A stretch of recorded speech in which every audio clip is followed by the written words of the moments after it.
오늘은 추수감사 주일입니다.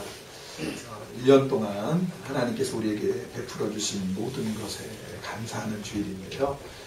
여러분 앞에 보면 이렇게 과일들이 또 채소들이 있죠. 하나님께서 우리에게 주신 것을 하나님 감사합니다 하는 마음으로 제단을 쌓았습니다. 그러나 눈에 보이는 것 말고도 감사할 게 참 많죠. 그런데 우리는 눈에 보이는 것만 감사하고 심지어는 눈에 보이는 것조차도 감사하지 못할 때가 참 많습니다. 감사하면 행복하잖아요. 감사하면서 짜증내는 사람은 없잖아요. 그렇죠? 또 감사 들으면 내 마음도 좋아집니다. 일본 사람 니시다 후미오라는 분이 쓴 오모시로 요도 세이코스루 지키노 다이겐소쿠라는 책이 있어요. 이 책에 보면은요, 이 저자가 성공하는 사람이 되기 위해서 또 행복한 인생을 살기 위해서 가장 중요한 것이 감사라고 얘기합니다. 이 사람은 크리스천은 아닙니다. 책에 보면 이렇게 얘기합니다. 감사는 편도핵을 100% 기분 좋은 상태로 만든다. 감사할 때 우리의 뇌는 완전한 행복을 느낀다. 뇌라고 하는 슈퍼컴퓨터는 무엇인가에 감사할 때 100% 안심하고 100% 자기 방어로부터 해방되며 100% 유쾌해지는 불가사의한 메커니즘을 갖고 있다. 그러므로 거짓말이라도 좋다. 감사하자. 감사하는 쪽이 이기는 것이다. 오늘 하루에 대해 감사하고 자신의 삶에 감사하고 살아있는 것에 감사하고 부모와 가족에 대해 감사하고 직업에 대해 감사하자. 감사하는 마음이 있으면 그 대상은 반드시 긍정적으로 보인다. 나는 매일같이 아내에게 감사하며 사는데 희한하게도 세월이 흐를수록 아내가 아름다워 보인다. 희한한 일이네요.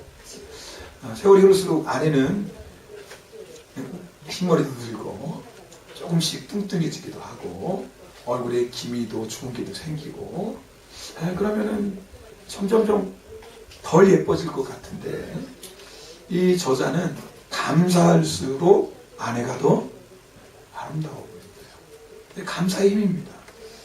사람뿐만 아니죠. 우리 환경도 똑같아요. 내가 어떤 환경에 있든지 감사하면 감사할수록 그 환경이 좋아지는 거예요. 이상하죠. 여러분 감사가 좋다는 거 모르는 사람은 아무도 없을 거예요. 근데 문제가 있어요. 감사가 좋은 건 알지만 감사가 안 되는 건 어떻게 해요? 오늘 이 자리에 있는 분들 감사가 중요하다는 건 다 알죠. 그러나 감사할 수 없을 때가 있잖아요. 맞아요. 감사하는 거 좋은 거 알지만 당신이 내 입장 내보세요. 감사할 수 있나? 당신이 나와 같은 어려운 일 만나고 나와 같이 힘든 상황이 있다면 그래도 감사하세요라는 말을 할 수 있겠어요? 당신이 내 입장이 아니니까 그런 말 하는 겁니다. 그렇게 얘기하는 사람들이 있죠. 맞아요. 사람은 그래요. 우리는 이제부터는 감사하고 살아야지. 감사가 좋으니까. 감사하면 행복해지니까. 그러나 내가 아무리 결단해도 우리의 힘으로 감사할 수 없는 환경이 있고요. 우리의 힘으로 감사할 수 없는 문제를 만나고요. 우리의 힘으로는 도무지 감사할 수 없는 사람들을 만납니다. 그래 놀라운 것은요. 도무지 감사할 수 없을 것 같은 상황 속에서 감사하는 사람이 있어요. 도무지 감사할 수 없는 관계 속에서 감사하는 사람이 있어요. 도무지 감사할 수 없는 문제를 만났는데 감사하는 사람이 있어요. 그 중에 한 사람 여러분에게 소개하고자 합니다. 여러분들도 아시죠? 우리 이지선 양. 제가 이지선 양 여러분에게 나누는 이유는 우리가 직접 봤기 때문에 그래요. 다른 사람 얘기는 그저 책으로 읽지만 또 간접적으로 들었지만 우리는 2009년이죠. 2009년 5월 달에 이지선 양이 우리 교회에 와서 간증 집회했잖아요. 저 기억 못 하시는 것처럼 저를 보십니다. 그렇죠. 지난주에 했던 설교도 우리는 잊어버리고 사는데 그래서 2009년도 일이면 3년 전 일인데 어떻게 기억하시? 그래도 이선 양이 여기 섰던 건 기억하시죠? 네, 그런데 그날 많은 일본 분들이 오셨어요. 왜냐면 우리 지선 양 얘기가 일본 TBS에도 방송됐거든요. Unbelievable 이런 TV에 방송돼서 일본 사람들도 아시는 분들이 꽤 있더라고요. 여러분 이선 양 봐서 알지만 감사할 게 어디 있어요. 그래도 우리 교회 왔을 때는요 이뻐진 거예요. 저희 교회 개척하고 얼마 지나지 않아서 사고 나고 얼마 지나지 않아서 지선 양이 우리 교회 그 성회 때 어머니와 함께 참석했었거든요. 그때는 세상에 알려지기 전이었는데요. 정말 보통 사람들이 보면 깜짝 놀랄 외모였습니다. 그런데 지선 양이 정말 갈 수 없는 그런 상황 속에서 감사합니다. 이렇게 고백합니다. 여러분 좀 들어보십시오. 저는 짧아진 8개의 손가락을 쓰면서 사람에게 손톱이 얼마나 중요한 것인지를 알게 되었습니다. 지선 양이 교통사고 당해서 전신의 70%인가요? 화상을 입었잖아요. 그래서 그 화상 때문에 8손가락 다 잘랐거든요. 조그맣게 남겨놓고. 그 얘기하는 겁니다. 그러나 엄지손가락을 온전히 남겨주신 하나님께 감사했습니다. 눈썹 없이 무엇이든 여과 없이 눈으로 돌아가는 것을 경험하며 사람에게 이 작은 눈썹마저 얼마나 필요한 것인지 알았습니다. 지선이 화상 때문에 눈썹이 없어졌거든요. 근데 비가 오거나 물이 내리면 그냥 들어가는 거예요. 그래서 야 눈썹이 있는 것도 감사하구나 그런 고백 드리는 거예요. 막대기 같아져 버린 오른팔을 쓰면서 왜 하나님이 관절이 모두 구부러지도록 만드셨는지 손이 귀까지 닿는 것이 얼마나 중요한 일인지 깨달았습니다. 온전치 못한 오른쪽 귓바퀴 덕분에 귓바퀴라는 게 귀에 물이 들어가지 않도록 하나님이 정교하게 만들어주신 거라는 사실을 알게 되었고 하나님이 우리의 몸을 얼마나 정교하고 세심한 계획 아래 만드셨는지 온몸으로 체험했습니다. 그리고 감히 내 작은 고통 중에 예수님의 십자가 고통을 100분의 1이나마 공감할 수 있었고 이제는 지난 고통마저 소중하게 느껴집니다. 그 고통이 아니었다면 지금처럼 남들의 아픔에 진심으로 공감할 가슴이 없었을 테니까요. 사람들이 말합니다. 저러고도 살 수 있을까? 네, 이러고도 삽니다. 몸은 이렇지만 누구보다 건강한 마음임을 자부하며 이런 몸이라도 전혀 부끄러운 마음을 품지 않게 해주신 하나님을 찬양하며 이런 몸이라도 사랑하고 써주시려는 하나님의 계획에 감사드리며 저는 이렇게 삽니다. 누구보다 행복하게 살고 있습니다. 난 왜 이렇게 생겼을까? 난 왜 이리도 부족할까? 원망하지 마십시오. 말할 수 있는 걸 감사하세요. 들을 수 있는 걸 감사하세요. 볼 수 있는 걸 감사하세요. 냄새 맡을 수 있는 걸 감사하세요. 온전한 팔다리가 있는 걸 감사하세요. 그리고 생명 주신 걸 감사하세요. 언제나 감사하며 살아가세요. 당신은 정말 소중한 사람입니다. 만약에 야 정말 당신이 내 입장 돼봐 감사할 게 있는지 이런 사람도 우리 이성 양 만나면 이러고도 감사하네. 야 이 아가씨를 보니까 나는 감사해야 되겠네. 이럴 것 같아요. 사람들이 지선 양을 보면서 의문을 갖습니다. 다른 사람 같았으면 벌써 죽었을 텐데 스스로 목숨을 끊었을 텐데 불평하며 원망하며 세상을 저주하며 살았을 텐데 어떻게 그렇게 감사하며 사냐고. 이선 양이 대답해요. 예수님 때문이라고. 예수님 때문이라고. 여러분 오늘 우리가 읽은 말씀은요. 지금부터 약 2620년 전입니다. 꽤 오랜 시간 거슬러 올라가서 여러분 남유다라는 나라에 하박국이라는 선지자가 살고 있었습니다. 근데 그때 상황이 어떤 상황이냐면 남유다 주변에 아수르, 또 바벨론, 이집트라는 강대국들이 있었어요. 그래서 이 남유다는 이 강대국을 눈치를 보면서 어느 나라에 붙어야 좀 살 수 있을까 불안한 그런 시기였어요. 자, 지도자들이 이런 강대국에게 잘 보여야 되려고 조공을 맞춰야 되잖아요. 그러니까 백성들을 착취합니다. 바칠 조공을 그렇죠? 이 조공을 얻으려고. 그러니까 이런 백성들의 삶은 너무나 황폐한 겁니다.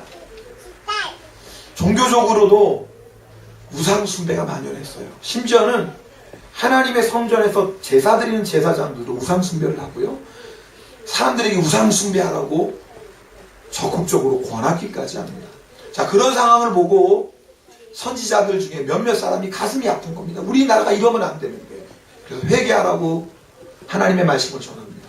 그러나 이스라엘 백성은 회개하기는커녕 선지자들을 핍박하고 심지어는 죽이기까지 합니다. 자, 이 하박국 선지자가 살았던 상황이 이런 상황이에요. 그리고 개인적으로 오늘 우리가 말씀을 읽었죠. 17절 말씀인데요.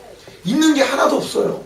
무화과나무도 없고 포도나무에 열매도 없고 감람나무에 열매도 없고 뭐 먹고 살아요? 근데 밭에는 먹을 게 하나도 없어요. 양도 없고 소도 없어요. 아니 망하려니까 어쩜 이렇게까지 망해요. 아니 없으려고 하니까 어쩜 이렇게까지 없어요. 남는 건 딱 하나예요. 굶어 죽는 거예요.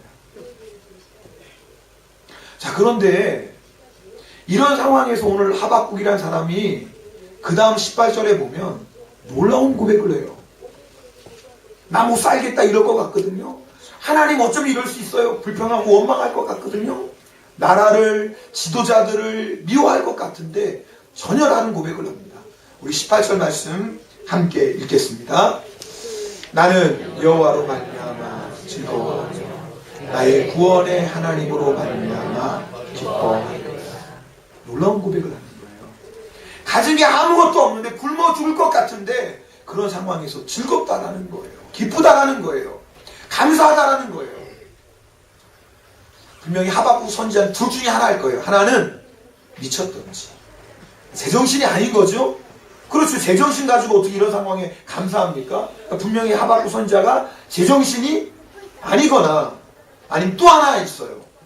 우리가 알지 못하는 뭔가 비밀이 있는 게 사람들이 모르는 뭔가 특별한 게 있는 게 분명해요. 그게 뭐냐고요. 하박국 선지자가 얘기합니다. 하나님 때문이라는 거예요. 지선이도 똑같이 고백하죠. 예수님 때문이라고. 여러분 예수님은 하나님의 아들이십니다. 그리고 예수님이 하나님이시거든요. 자, 그러면 오늘 중요한 질문이에요. 아, 그러면 예수님 때문에 왜 도대체 예수님 믿는 게 뭔데? 하나님 믿는 게 뭔데 도대체 이런 상황에서도 감사할 수 있냐 그 말이에요. 오늘 여러분하고 그 말씀 나누고 싶은 거예요. 아, 도대체 오늘 교회 다니는 사람들이 1년 이렇게 추수해 놓고 하나님 감사합니다 하는 거, 아니 심지어는 아무것도 없어도 감사한다고 하는데 도대체 하나님 믿으면, 예수님 믿으면 어떻게 되는데 그렇게 감사할 수 있을까? 이유가 있어요. 첫 번째는요, 사랑 때문입니다. 여러분, 예수님께서 우리를 위해서 십자가에서 우리를 구원하시기 위해서 죽으셨어요. 죽으신 예수님이 3일 만에 부활하시고요. 그리고 그 예수님께서 우리 마음에 오셨어요. 자, 예수님의 이 놀라운 사랑을 받으면 행복해져요. 여러분, 사람은요, 사랑받을 때 행복하거든요. 그렇죠? 아무리 돈이 많아도요, 사랑받지 못하면 불행하다고 느껴요. 그런데 예수님의 사랑은요, 세상이 주는 사랑, 사람이 주는 사랑과 전혀 다른 사랑이에요. 조건 없는 사랑. 우리는 사랑할 때도 자격을 따져요. 심지어는 자식한테도요, 공부 잘해. 말 잘 들어. 그러면 그 자식은 더 사랑해요. 그리고 말썽 부리고 공부도 못하고 그러는 자식은 좀 덜 사랑해요. 여러분, 그래요, 안 그래요? 조금 그런 부분이 우리 안에 있잖아요. 물론 우리가 자녀 다 사랑하지만 그러나 자녀를 향한 부모의 사랑 안에도 그런 게 있을 수가 있어요. 하물며 배우자는요, 하물며 친구는요, 우리의 사랑은요, 사랑한다고 얘기하지만요, 얼마나 계산적이고 이기적인지 몰라요. 얼마나 조건적인지 몰라요. 그런데 놀라운 사랑이 있어요. 예수님은요, 그 조건, 자격 따지지 않아요. 그냥 사랑하시는 거예요. 여러분, 그 놀라운 사랑을 받으면 행복해져요. 지난주에 어떤 분하고 얘기를 나누는데, 그분이랑 얘기하면서 그분이 이렇게 무슨 신앙적인 얘기하다가 자기는 예수님이 나를 조건 없이 사랑하시는 게 너무나 좋다는 거예요. 예수님이 나 같은 죄인을 그냥 사랑해 주시고 구원해 주시는 게 너무나 감사하다라는. 근데 그 얘기를 하면서 두 눈이 빨개지는 거예요. 감격스러워서. 여러분, 그런 예수님의 사랑을 아는 사람은 행복해요. 혹시 여러분 중에 그럼 나는 예수님 믿는데 그런데 왜 나는 행복하지 않을까? 이유가 있죠. 예수님 안 보니까 그래요. 여러분이 예수님 안 바라보고 세상 바라보고 사람 바라보고 사니까 예수님의 사랑을 자꾸 잊어버려요. 예수님의 사랑을 잊어버리니까 머리로는 나 예수님 믿어 알고는 있지만 사실은 내 마음 안에는 예수님의 사랑이 다 식어져 버렸어요. 그래서요, 기쁨도 즐거움도 감사도 사라져 버렸어요. 여러분, 예수님 때문에 왜 감사합니까? 두 번째는 믿음이 생겨요. 예수님을 믿는 사람. 이 믿음이 어떤 믿음이냐면요, 예수님을 우리 안에 모시고 살면 이 세상에 이제 우연히 일어나는 일은 없어요.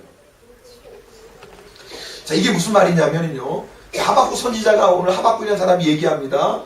나는 무화과 나무도 열매도 없고 포도나무 열매도 없고 감람나무에 열매도 없고 밭에 소출이 없고 양도 없고 소도 없고. 물론 하나님이 뺏어가신 거 아니에요. 자연재해 때문에 그럴 수도 있고요, 또 악한 자들이 와서 도둑질해 갔을 수도 있어요.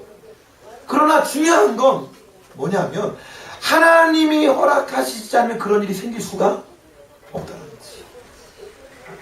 비록 나에게는 좋지 않은 일이고 심지어는 최악의 상황인 것 같아요. 그러나 그 모든 일도 하나님이 허락하지 않으면 생기지 않아요. 그리고 하나님이 허락하셨다면 반드시 하나님은 그 모든 일을 통해서 선을 만드시는 거예요. 아무리 악한 일이라 할지라도 하나님은 그 악한 일까지라도 합력해서 선을 만드세요. 예수님을 믿으면 이 믿음이 우리에게 생겨요. 우리 로마서 8장 28절 말씀 함께 읽겠습니다. 우리가 알거니와 하나님을 사랑하는 자 곧 그의 뜻대로 부르심을 입은 자들에게는 모든 것이 합력하여 선을 이루느니라. 놀랍죠? 모든 것이 합력해서 뭐가 되죠? 선이 되죠. 그래서 예수님을 믿는 사람 안에는요, 어떤 일을 만나도 기뻐하고 감사할 수 있는 것은 비록 힘들고 어려운 일이지만 주님은 이것까지라도 뭐예요? 선으로 바꿔주시는 거예요. 이 믿음이 있기 때문에 어떤 일을 만나도 예수 믿는 사람은 감사하는 거예요. 세 번째, 예수 믿는 사람이요 항상 감사하고 기뻐할 수 있는 이유가 있어요. 소망 때문이에요. 여러분, 우리가 오늘 추수감사절 예배를 드리는데요, 성경에는 추수절의 또 다른 이름이 수장절이라고 해요. 수장절. 이게 뭐냐면요, 우리가 추수 다 했어요. 그다음에 추수한 곡식을 어떻게 합니까? 곡간에 드리잖아요. 그래서 수장, 곡간에다가 저장한다라는 거예요. 근데 성경이요, 이 수장절의 의미를 우리에게 말씀하는데 그게 뭐냐면 세상 끝에 대한 거예요. 자, 우리가 매해마다 이렇게 추수합니다. 그래서 알곡은 모아서 뭐예요? 곡간에 드리고. 그럼 가라지는 어떻게 하죠? 태워버립니다. 그래서 하나님께서 매해의 추수를 통해서 우리에게 말씀해 주시는 거예요. 1년마다 추수가 있는 것처럼 내 인생에도 추수 때가 있다. 우리 인생의 마지막 때에 하나님께서 어떤 사람들은 다 모아서 어디에 들이시고? 곡간. 그게 어디예요? 천국이죠. 그리고 죄인들은 모아서 불에 던진다라는 거예요. 그러면 하나님이 누구를 싹 모아서 천국에 들여보내십니까? 예수 그리스도를 믿는 사람. 왜요? 예수님을 믿음으로 말미암아 우리의 모든 죄가 용서받습니다. 우린 다 죄인이거든요. 혹시 여러분 중에 이 말씀 듣고 기분 나빠하실 분이 있을지도 몰라요. 내가 왜 죄인이야? 아니에요. 성경을 보면 우리는 다 죄인이라고 고백해요. 그리고 여러분이 양심이 있으면 나 죄인이야 그럴 때 인정하실 거예요. 자, 우리는 죄인이에요. 그런데 죄인된 우리를 위해서 예수님께서 십자가에서 죽으셨어요. 그리고 그 예수님을 믿는 자는 뭐예요? 마지막 때 하나님께서 다 모아서 어디에요? 천국 곡간에 들어주시죠. 이 소망 때문에 감사해요. 만약에 우리가요, 이 세상이 전부라면 우리는 이 세상 때문에 감사하기도 하고 슬퍼할 거예요. 예를 들면 많은 곡식을 거두면 감사해요. 왜? 이 세상이 전부니까. 성공하면 감사해요. 이 세상이 전부니까. 내가 다른 사람보다 더 높은 자리에 올라가고 더 좋은 대학에 들어가면 감사해요. 왜요? 이 세상이 전부니까. 그러나 그렇지 않으면 불평, 원망, 낙심이죠. 그런데요, 예수님을 믿는 사람에게는 새로운 소망이 생겨요. 어떤 소망이냐면 천국에 대한 소망. 그렇지, 이 세상은 나그네 길이야. 이 세상은 잠시 잠깐 있는 것이고 나의 영원한 본향은 천국이야. 그래서 어떤 고난을 만나고 어떤 어려운 일을 만나도 뭐를 바라봐요? 천국을 바라봐요. 그렇지, 내가 살 곳은 영원한 하늘나라인데 그 천국을 보고 나면 아유, 별거 아니에요. 우리 옆에 분하고 인사합시다. 별거 아니에요. 지금은요, 그거 없으면 못 살 것 같죠?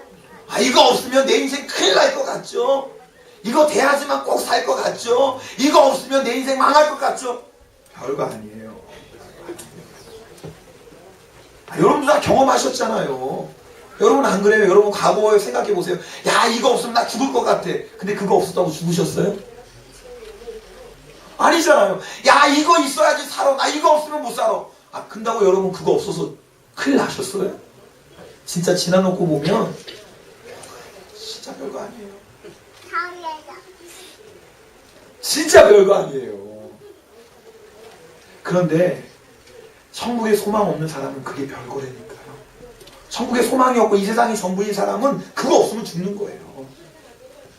거기에 목숨 걸고 사는 거예요. 그 작은 것 하나, 정말 아침 이슬처럼 사라져버릴 그거 하나 가지고 목매달아 사는 거예요. 정말 헛된 건데. 그런데 예수님을 믿고 나면 천국에 소망이 생겨요. 천국에 소망이 있는 사람은요, 그게 별거 아니에요. 있으면 감사해요. 그러나 없어도 감사한 거예요. 왜요? 천국에 대한 소망. 예수님을 믿으면 이렇게 우리 안에 사랑과 믿음과 소망이 생겨요. 이 사랑과 믿음과 소망 때문에 하박국 선지자처럼, 그리고 우리 지선양처럼 감사하는 사람이 돼요. 자, 그럼 감사할 때 일어나는 일이 있어요. 19절 말씀이에요. 19절 말씀 함께 읽겠습니다. 주 여호와는 나의 힘이시라. 나의 발을 사슴과 같게 하사 나를 나의 높은 곳으로 다니게 하시리라. 여러분, 우리가 감사할 때 어떤 역사가 일어나면 갑자기 힘이 생겨요. 이상하죠? 우리가 어떤 상황 속에서도 예수님을 바라보고 감사하면 힘이 생기는데 그 힘은 사람이 주는 힘이 아니에요. 본이 주는 힘이 아니에요. 세상의 성공이 주는 힘이 아니에요. 그런 힘과 비교할 수 없는 힘이에요. 하나님이 주시는 힘이에요. 이 세상을 창조하시고 다스리시는 그 하나님이 우리에게 주시는 힘이에요. 근데 그 힘을 딱 받고 나면 마치 사슴이 높은 곳으로 올라가는 것처럼 우리도 높은 곳을 다니게 한다. 여기서 말하는 높은 곳은요, 그 모든 문제와 시련과 어려움을 이겨내고 그 문제를 통해서 내 인생이 더 존귀한 자리, 더 풍성한 자리, 더 놀라운 열매의 자리로 나아가는 거예요.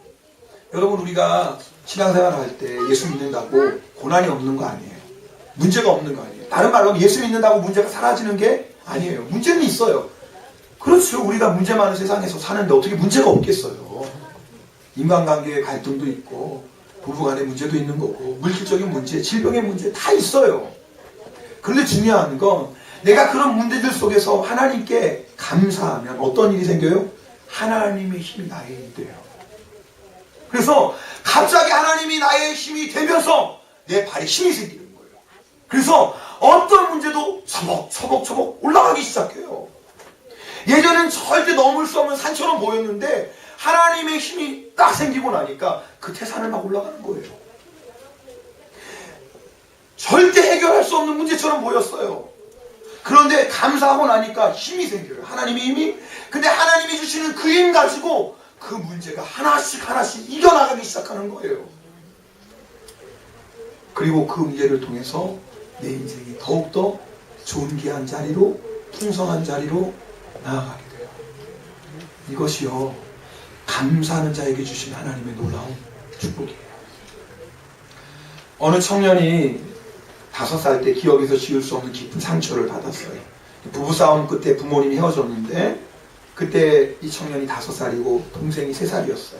어머니는 싸움 끝에 화가 나서 집을 나가고 아버지도 너무 화가 났는지 며칠 동안 집에 들어오지 않았어요.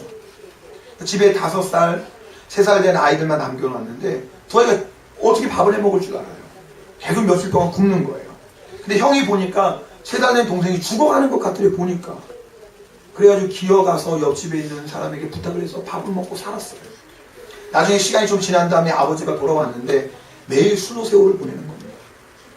자신들을 버리고 집을 나간 어머니, 자신들을 돌보지 않고 매일 술로 세월을 보내는 아버지, 이 어린아이 마음에 얼마나 깊은 상처와 분노와 복수심 같은 게 있었겠어요. 그런데 놀라운 것은 이 아이가 이런 상처와 분노와 복수심을 이겨내고 훌륭한 청년으로 자라났어요. 아니, 양부모 밑에서 좋은 환경에서 자라나도 잘못된 길로 가는 아이들이 얼마나 많아요. 이유가 있어요. 이 두 아이가 너무나 불쌍해서 옆집 사는 아줌마가 이 두 아이 데리고 교회를 다니기 시작했어요. 그러다가 이 청년이 초등학교 6학년 때 예수님을 만납니다. 예수님을 나의 주님으로 영접해요. 근데 예수님을 내 마음의 주님으로 영접하고 나니까 놀라운 일이 생겼어요. 갑자기 이 청년의 마음 안에, 이 소년의 마음 안에 감사가 터져나오기 시작했어요. 아니, 감사할 게 어디 있어요, 지금 이 초등학교 6학년 아이가. 그런데 예수님을 내 마음에 영접하고 나니까 자기도 알 수 없는 감사가 막 터져나오기 시작했는데 그 감사로 인해서 자기 안에 있는 분노가 어느새 사라지고요. 아버지를 향한, 어머니를 향한 미움, 복수심이 사라지고요. 마음이 살아났어요. 여러분 아세요? 감사가 나오면요, 우리 안에 있는 그 어떤 미움도, 원망도, 복수심도 다 묻듯이 묻고요. 우리의 죽었던 마음이 살아나요. 몸이 살면, 마음이 살면 뭐도 살아요? 몸도 살고요. 나 혼자 사는 게 아니에요. 내 주변에 있는 사람들을 다 살려요. 내 마음 하나가 감사로 인해서 천국이 되면 몸도 살고 다 살아요. 그러나 반대로 감사를 잃어버리면 마음에 병이 들어요. 여러분 아셔야 돼요. 우리가 아무리 세상에서 성공하고 물질이 많고 세상 사람이 부러운 그 무엇 가졌어도 내가 감사 잃어버리고 나면 우리의 마음 병들고요. 내 마음이 병들면 육신도 병들고요. 주변에 있는 사람들이 다 죽입니다. 예수님 때문에 그 마음이 살아난 이 청년이 그때부터 아버지를 위해서, 그때는 소년이죠. 초등학교 6학년 청년이, 이 아이가 아버지를 위해서 감사하며 기도하는 겁니다. 아버지는 인생에 사는 날이 없다고 매일 술에 취해서 들어와요. 아버지가 쓰러지면 이 6학년짜리 아이가 아버지 머리에 손을 얹고 기도하는 거예요. 하나님, 우리 아버지 살려주세요. 하나님, 우리 아버지 바로 서게 해주세요. 나중에 아버지가 이 기도 소리가 너무나 듣기 싫은 거예요. 이불을 뒤집었어요. 이불을 뒤집었으니까 뭐예요? 발이 쭉 나오잖아요.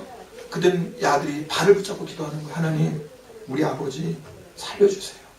우리 아버지 바로 서게 해주세요. 우리 아버지 정신 차리게 해주세요. 초등학교 6학년 때부터 이 기도를 드리기 시작했어요. 그리고 청년이 되었을 때 아버지가 내가 너 따라 교회에 나가야 되겠다. 저는 이 얘기를 들으면서 초등학교 6학년 아이가 청년이 될 때까지 기도했으니까 몇 년을 기도한 거예요? 6년 넘게 매일마다 술에 들어온 아버지 붙잡고 감사하며 기도했어요. 여러분, 우리가 믿음이 있다고 하지만 기도하다가 얼마나 낙심, 조금만 기도하다 응답 안 하면 하나님 이럴 수 있어요. 하나님 나 사랑하시는 거 맞아요. 얼마나 우리 불평하고 원망해요. 조그만 어린이를 당하면 쉽게 다른 사람 미워하죠. 그런데 이 초등학교 6학년 아이가 그 아버지의 발을 붙잡고 머리를 붙잡고 6년 동안 감사의 기도를 드려요. 그리고 아버지가 변화되기 시작합니다. 하나님께서 높은 곳에 세우셨어요. 비록 5살 때부터 고난과 어려움 속에 살았지만 감사한 이 작은 6학년 아이의 믿음이요, 그 가정을 높은 곳으로 인도했어요. 한 사람의 감사가 놀라워요. 여러분, 뭐 때문에 불평하시나요? 여러분, 뭐 때문에 그렇게 원망하며 사시나요? 뭐 때문에 밉다고 그렇게 사시나요? 뭐 때문에 하나님 나 사랑하시는 거 맞나요? 의심하며 사나요? 주님 바라보세요. 여러분 예수님 바라보세요. 예수님 바라보시면 우리 안에 주님의 사랑이 회복되고요. 예수님 바라보면 우리 안에 믿음이 생기고요. 예수님 바라보면 천국의 소망이 생겨요. 그러면 감사 못할 거 없어요. 우리도 하박국 선지자처럼 그렇게 감사할 수 있어요. 감사하면 어떤 일이 일어나요? 여러분 힘이 생길 거예요. 사람이 주는 힘이 아니라 하나님이 주신 힘이 막 생기기 시작해요. 그 힘 때문에 어떤 대사도 막 올라가는 거예요. 어떤 고난도 막 헤쳐나가는 거예요. 어떤 환난도 넉넉히 이기는 거예요. 그래서 우리 하나님께서 우리를 뭐예요? 높은 곳에 세우세요. 오늘 혹시 여러분 중에 교회 처음 나오신 분 계시죠? 여러분 우리가 어떤 상황 속에서 감사할 수 있는 비밀 제가 여러분에게 말씀드렸습니다. 예수님 믿는 거예요. 예수님 믿는 거 성경은 어렵게 말씀하지 않아요. 요한계시록 3장 20절에 이렇게 말씀이 있어요. 네, 이 말씀 같이 읽겠습니다. 같이 읽습니다. 볼지어다 내가 문 밖에 서서 두드리노니 누구든지 내 음성을 듣고 문을 열면 내가 그에게로 들어가 그와 더불어 먹고 그는 나와 더불어 먹고. 오늘 여러분 중에 교회 처음 오신 분들 우연히 오신 분 절대 없습니다. 혹시 오늘 우리 교회 가면은 추수감사절 파티에 끝나면 진짜 맛있는 음식 먹고 그래서 오신 분이 있을지도 몰라요. 그 맛있는 음식에 유혹받아서. 근데 여러분 아세요? 우연히 아니에요. 오늘 여러분 중에 우연히 교회에 나오신 분 한 분도 없습니다. 친구 때문에 왔건 아는 사람이 막 끌고 왔건 밥 한번 사준다고 해서 왔건 여러분 우연히 온 사람은 아무도 없어요. 예수님께서 여러분을 사랑하셔서 여러분을 교회로 인도하셨습니다. 예수님께서 여러분의 마음의 문을 두드리시는 거예요. 여러분이 그 마음의 문을 열기만 하면 돼요. 열면 예수님 맞아요. 저는 죄인이에요. 저는 예수님이 필요해요. 예수님 제 안에 들어오셔서 제 인생을 인도해 주세요. 나를 도와주세요. 나를 지켜주세요. 나와 함께 해주세요. 여러분이 그렇게 마음의 문을 열고 예수님을 여러분의 마음에 영접하면 예수님이 들어오신다 그랬어요. 그리고 나와 함께 먹고 나와 함께 마신다 그랬어요. 이게 뭐예요? 나와 함께 살아가시는 거예요. 오늘 교회에 처음 나오신 분 계시다면 혹시 아직도 여러분 중에 예수님께 마음의 문을 여시지 않은 분이 있다면 오늘 마음의 문을 여시고 예수님 내 안에 들어와 주세요. 나는 죄인입니다. 나를 용서해 주시고 방황하는 내 인생 어떻게 살지 모르는 내 인생 불평과 원망과 걱정과 두려움으로 가득 찬 내 인생을 다스려 주세요. 여러분 오늘 추수감사 예배 드립니다. 감사하는 마음 오늘 있나요? 여러분 감사하는 마음으로 예배 드리고 있나요? 아멘. 우리 감사할 것밖에 없습니다. 혹시 여러분 중에 저 감사할 거 별로 없어요. 혹시 그런 분 계시다면 예수님 바라보세요. 예수님이 주시는 사랑과 믿음과 소망 붙잡으세요. 그리고 우리 오늘 다 주님 주신 힘을 얻읍시다. 그 힘 가지고 높은 곳으로 올라갑시다. 이 시간에 받은 말씀 가지고 함께 기도하도록 하겠습니다. 할렐루야. 사랑의 하나님 아버지